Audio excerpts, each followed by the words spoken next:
6 terrifying Giallo movies to give you an Italian fright this Halloween. This is Nerdist Now. Not all Italian horror movies are created equal. Some of them are Giallo, the variety of sexy, jet-setting murder mystery that became famous in the 1970s. Giallo movies are not necessarily horror movies, but a lot of them are, and some of them are downright terrifying. Giallo is literally Italian for yellow and refers to the color of the paper of a specific publisher's mystery novels. When they made the jump to movies, they tended to focus on wealthy people bumping each other off to get at some kind of fortune. Amid the intrigue of inheritance schemes and infidelity, a lot of Gialli also have some gnarly gore and white-knuckle suspense. We're celebrating some of the most effective and scary Italian slashers in the bunch. First, a couple of ground rules. We're only going to highlight one movie per director, and because he's probably the most well-known, we're leaving out Dario Argento entirely, though you should definitely check out The Bird with the Crystal Plumage, Deep Red, and Tenebrae. Suspiria, great movie, but not a Giallo. A Bay of Blood. No list of Gialli would be complete without the father himself, Mario Bava. One of the best directors of genre movies ever, Bava all but birthed the Giallo on film with The Girl Who Knew Too Much in 1963 and Blood and Black Lace in 1964. Both great, but we're going to talk about his 1971 picture, A Bay of Blood, which finds a group of scheming relatives coming together at the titular bay following the death of the family's patriarch and matriarch.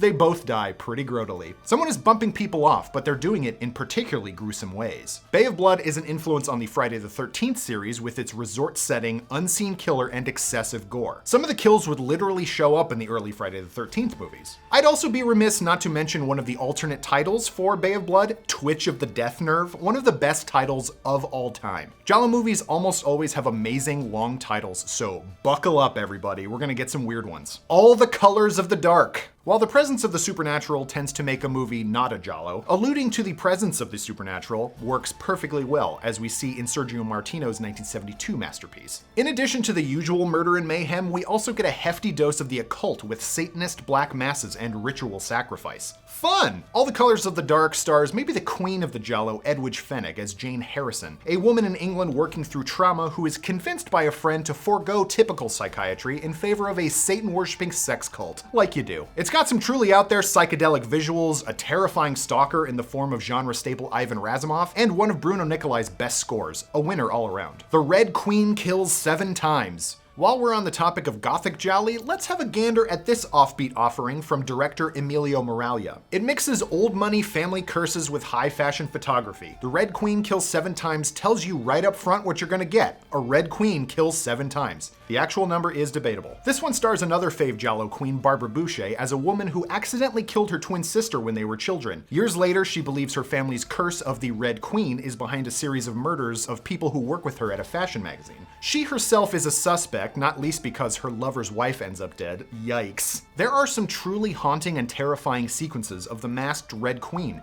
be she a real ghost or someone else trying to drive our heroine crazy. What have you done to Solange? Along with just being very long in general, a lot of Giallo titles ask questions. The question posed in the title, What Have You Done to Solange, also brings up a few other questions. Questions like, what did anyone do to Solange? And who even is Solange? The mystery at the center of the story takes a back seat to the story of handsome college professor played by lantern-jawed Fabio Testi, who is having an affair with a co-ed. Not great. When she and several other young nubile classmates turn up dead, the professor is the prime suspect. But whoever Solange is, she is the key to clearing the adulterous professor's name. Massimo Dallamano, who directed this movie, got his start as a cinematographer on movies like A Fistful of Dollars, and his eye is on full display during the movie's murder set pieces, one of which involves a girl killed in the bath that is, I'm gonna say it, unpleasant. The Fifth Chord. A lot of the terror of Giallo movies comes not from the gore, but the suspense, and Luigi Bazzoni's The Fifth Chord is maybe the best, most tense Giallo not directed by Dario Argento. It stars Franco Nero, Django himself, as an alcoholic reporter who is assigned to cover the case of a man who was brutally assaulted on his way home from a New Year's Eve party. The maniac strikes again and again, this time with deadly results. Soon, Franco himself, whiskey-swilling loser that he is the prime suspect. All he has to go by to find out who's really killing people is a series of black gloves found at every crime scene, each with a missing finger. The Fifth Chord is a bit of a slow burn, but it ends with one of the most gorgeously moody suspense sequences I've ever seen.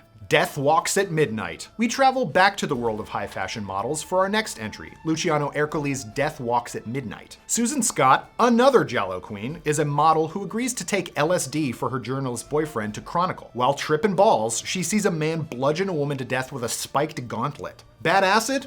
Maybe. But she quickly decides what she's seen is real, and what's more, the murderer is chasing her. And let me remind you, he has a spiky fist thing. Not great, Bob. While a lot of women in Giallo movies are either damsels or victims, Susan Scott's Valentina is neither, taking charge of the investigation and fighting off the murderer herself. And because we like her, we're even more afraid for her when old Spike Fist comes around. And there you have it, 6 scary Giallo movies to watch this Halloween season, or whenever. They're good anytime, and if you like these, there are roughly 9 million more to check out that I didn't mention. Let us know in the comments below what your favorite Italian slasher is, and for more cinematic spicy meatballs, keep it glued to Nerdist.com.